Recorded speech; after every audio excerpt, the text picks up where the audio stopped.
Bonjour, je suis Anne-Claire, la voix qui vous raconte, épisode après épisode, l'histoire incroyable du livre le plus célèbre du monde. Il était une fois la Bible est un podcast coproduit par YouPray et Bibliapédia. Livre des juges, Samson et la femme de Timna. Chers amis, chers auditeurs, chers fans, chers followers, chers enfants, chers adultes, chers fidèles, nous nous retrouvons aujourd'hui pour débuter l'histoire du 12e et dernier juge d'Israël. Et oui, nous en avons déjà vu 11. Rappelons-nous ensemble leurs noms.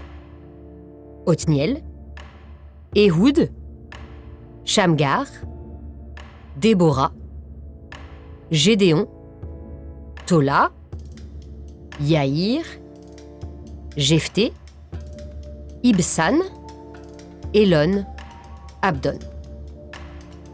Nous sommes donc toujours dans la lecture du livre des juges et nous commençons aujourd'hui le chapitre 13.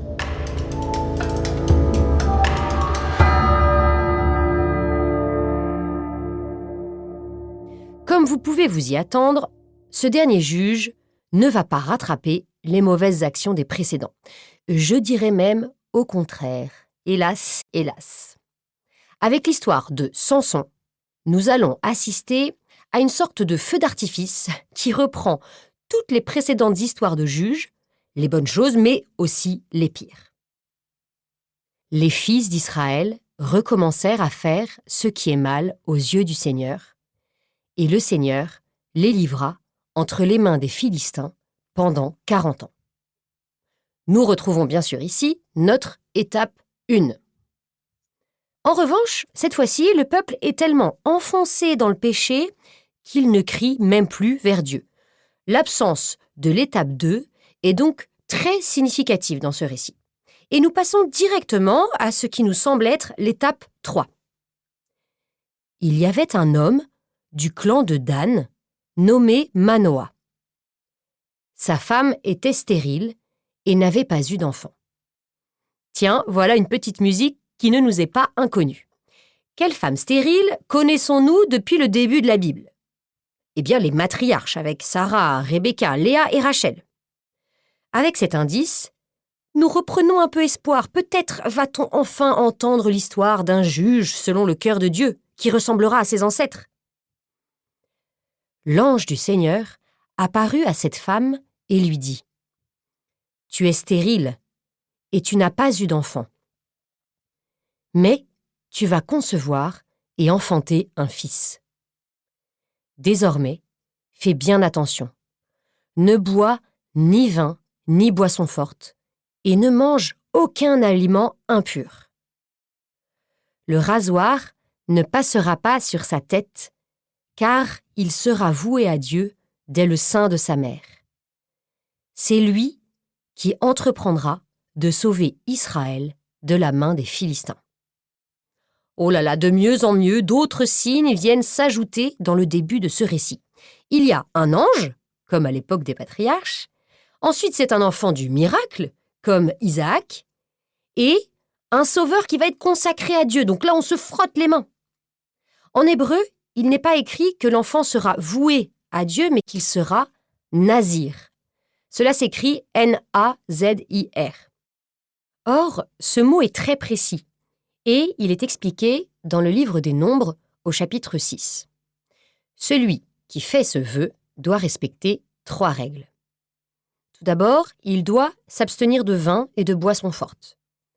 Ensuite, le rasoir ne doit pas passer sur sa tête et il ne doit s'approcher d'aucun mort. L'ange demande d'ailleurs à la mère de respecter elle-même ces règles, peut-être parce que, comme elle est enceinte, l'enfant pourrait boire du vin par le cordon ombilical si sa mère en prenait. La femme enfanta un fils et elle lui donna le nom de Samson. L'enfant grandit, le Seigneur le bénit et l'Esprit du Seigneur commença à s'emparer de lui. Alors, déjà 2 petits indices peuvent nous inquiéter. Le nom Samson vient du nom désignant le soleil. et le soleil est souvent adoré comme un dieu dans les religions païennes. Et en plus, deuxième indice, il est écrit que l'Esprit du Seigneur s'empare de lui. Le mot utilisé en hébreu est différent de d'habitude. On a d'ailleurs déjà entendu ce genre d'expression pour les autres juges. Il décrit une agitation, un trouble. Par exemple, au temps de Joseph en Égypte, quand le pharaon avait rêvé des 7 vaches et des 7 épis, le même mot était utilisé. Le matin, Pharaon eut l'esprit agité, et il fit appeler tous les magiciens et tous les sages. C'était dans Genèse, chapitre 41, verset 8. Il y aurait donc ici comme une espèce de lutte entre l'Esprit de Dieu et Samson. Samson descendit à Timna et y remarqua une femme parmi les filles des Philistins. Donc Timna est une ville occupée par les Philistins. Aïe aïe aïe! Samson descend, c'est toujours mauvais signe dans la Bible, et en plus, il descend chez les Philistins. C'est encore plus mauvais signe. Il remonta l'annoncer à son père et à sa mère, et il leur dit « À Timna, j'ai remarqué une femme parmi les filles des Philistins. Prenez-la moi donc pour femme. » Est-ce que c'est une bonne idée? Bien sûr que non. Les Philistins sont des païens, des ennemis du peuple d'Israël. Son père lui dit, ainsi que sa mère, « N'y a-t-il pas assez de femmes dans tout mon peuple pour que tu ailles prendre femme chez les Philistins, ces incirconcis ?» Mais Samson répondit à son père, « Prends-la moi, elle me plaît. » On est vraiment stupéfait de la réponse de Samson. Non seulement il ne respecte pas du tout ses parents, mais il donne comme seule raison de son choix « elle me plaît ». Nous qui pensions que Samson voulait sauver son peuple des Philistins, c'est en tout cas ce que l'ange avait dit, en fait pas du tout. Samson s'en fiche complètement de sauver son peuple. La seule chose qui compte, c'est son plaisir. Alors pourquoi Dieu a-t-il choisi un homme pareil pour être juge? Peut-être parce qu'il n'y a plus que des hommes comme ça, ou même pire, dans le peuple. Nous allons maintenant découvrir une situation extrême. Écoutez bien. Son père et sa mère ne savaient pas que le Seigneur inspirait ce choix et qu'il cherchait une occasion de conflit avec les Philistins qui, en ce temps-là, dominaient Israël. Et oui, parfois Dieu passe par les désirs mauvais des hommes pour sauver son peuple. Si Samson avait eu le désir de lutter contre les Philistins, Dieu aurait pu tout aussi bien, voire mieux, passer par ce désir. Mais comme les désirs de Samson sont mauvais, Dieu fait avec ce qu'il a sous la main. Mais alors, est-ce que Samson n'est qu'une marionnette entre les mains de Dieu? Est-ce que Dieu fait toujours ce qu'il a décidé, même si c'est bon, sans tenir compte des hommes? Non. On peut comprendre ici que Dieu est fidèle à la promesse qu'il a faite au Sinaï, à l'engagement qu'il a pris envers Abraham, Isaac, Jacob, Joseph et Moïse. Ces hommes-là voulaient l'alliance avec Dieu. Ainsi, même s'ils sont morts, Dieu s'autorise à agir parce que ces hommes avaient accepté l'alliance. En effet, Dieu tient compte de toutes les libertés des hommes, quel que soit leur moment dans le temps où ils décident. Samson descendit donc à Timna avec son père et sa mère. Alors qu'ils arrivaient aux vignes de Timna, voici qu'un jeune lion se précipita sur lui en rugissant. L'Esprit du Seigneur s'empara de lui, et, sans rien en main, Samson déchira le lion comme on déchire un chevreau. Précisons ici que Samson descend avec ses parents à Timna. En revanche, lorsqu'il est attaqué par le lion, ses parents ne sont pas avec lui. Sinon, vous ne comprendrez pas la suite. Cette fois-ci, le mot utilisé pour dire que l'esprit s'empare de Samson est plus positif. Il veut dire faire réussir. Et cet exploit est impressionnant. Mais quelle est sa signification? Alors malheureusement, nous n'en saurons rien et l'auteur passe assez vite à la suite, justement sans explication. Il ne raconta pas à son père et à sa mère ce qu'il avait fait. Voilà, c'est comme si ça ne lui faisait ni chaud ni froid. Et c'est comme si Dieu donnait à Samson d'énormes qualités, mais que Samson n'essayait pas du tout de s'en servir pour aider son peuple. Puis il continua sa route. Il parla à la femme, elle lui plut. Il revint quelques jours après pour la prendre, mais il fit un détour pour revoir le cadavre du lion. Il y avait dans sa carcasse un essaim d'abeilles et du miel. Il en recueillit dans ses mains et, chemin faisant, il en mangea. Arrivé chez son père et sa mère, il leur en donna et ils en mangèrent. Mais il ne leur raconta pas qu'il avait recueilli le miel dans la carcasse du lion. Vous le voyez bien, l'histoire du lion semble intriguer Samson lui-même. C'est pourquoi il retourne le voir. Mais à nouveau, il n'en retient que ce qui lui plaît et qui lui est agréable, le miel, même s'il faut le prendre sur un cadavre.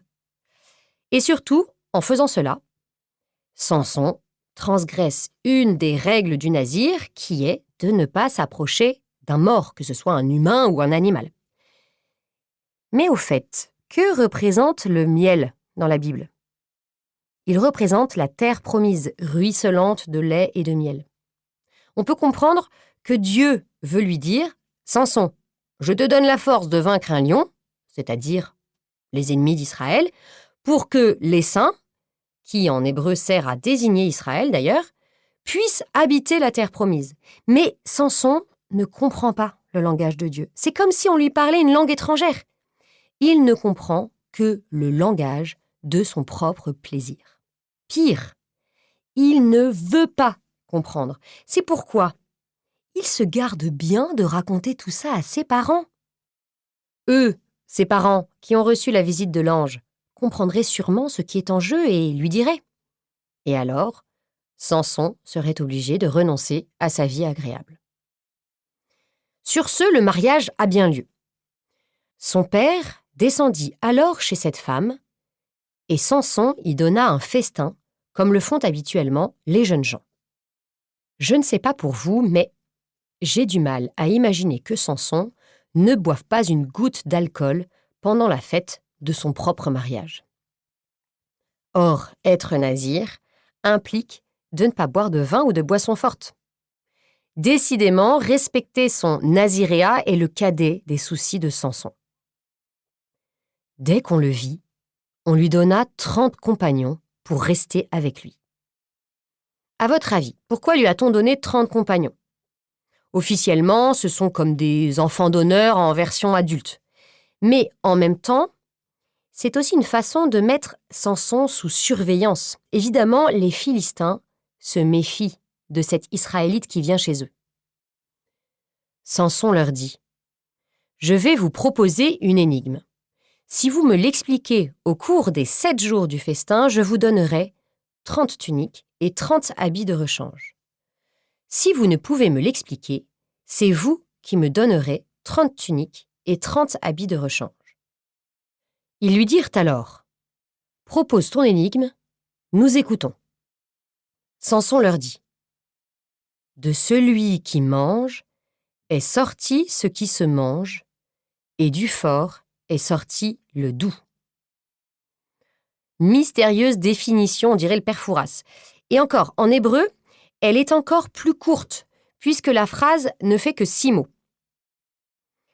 Voilà donc ce que Samson fait des signes envoyés par Dieu pour lui parler. Il s'en sert pour jouer aux devinettes à son mariage. Au bout de 3 jours, les jeunes gens n'avaient pas encore pu expliquer l'énigme.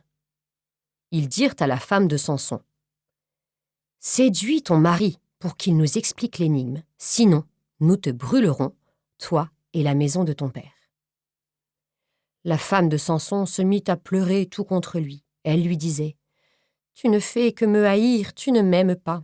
Cette énigme que tu as proposée au fils de mon peuple, tu ne me l'as pas expliquée. » Il lui répondit « Je ne l'ai même pas expliquée à mon père et à ma mère, et à toi, je l'expliquerai ?» Elle pleura tout contre lui pendant les 7 jours que dura le festin. Et le 7e jour, à force d'être harcelé, il finit par lui expliquer l'énigme, et elle l'expliqua à son tour aux fils du peuple. Au 7e jour, les gens dirent à Samson : « Qu'y a-t-il de plus doux que le miel, de plus fort que le lion ?» Samson leur dit : « Si vous n'aviez pas labouré avec ma vachette, vous n'auriez pas trouvé ma devinette. » Alors, que veut dire cette phrase qui, en hébreu aussi, rime ? C'est une façon peu élégante de dire que les Philistins ont triché en obtenant l'information par sa femme. L'esprit du Seigneur s'empara de lui. Il descendit à Ascalon, c'est une ville philistine, tua 30 de ses habitants, prit leurs vêtements et donna les habits de rechange à ceux qui avaient expliqué l'énigme. Puis, plein de colère, il remonta vers la maison de son père. Quant à la femme de Samson, elle fut donnée à l'un de ses compagnons. Samson n'a eu que ce qu'il méritait. Mais à nouveau, l'Esprit du Seigneur s'empare de lui. Donc, Dieu se sert de sa colère pour tuer 30 Philistins, qui représentent, je vous le rappelle dans ce texte, le péché. Bon, c'est déjà ça. Mais décidément, ce 12e et dernier juge ne semble toujours pas être celui qui gouvernera correctement Israël. Entre désobéissance aux règles du nazir et indifférence aux multiples signes de Dieu, Samson tient plutôt du gros rusteau que du grand sage. Et sa lune de miel débute mal car les Philistins sont à ses trousses et il n'a plus de femme. Alors, va-t-il réussir à la récupérer ? Les Philistins lui pardonneront-ils cet affront ? Je vous donne rendez-vous la semaine prochaine. Parce que, vous le dire maintenant, ça ne serait vraiment pas drôle. Et puis c'est moi qui décide.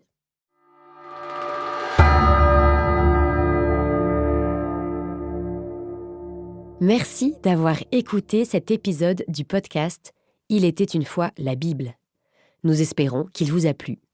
Pour nous aider, n'hésitez pas à partager ce contenu. Pensez à vous abonner pour être au courant de la sortie des derniers épisodes. Vous pouvez aussi retrouver tous ces podcasts et de nombreux autres sur l'application YouPray.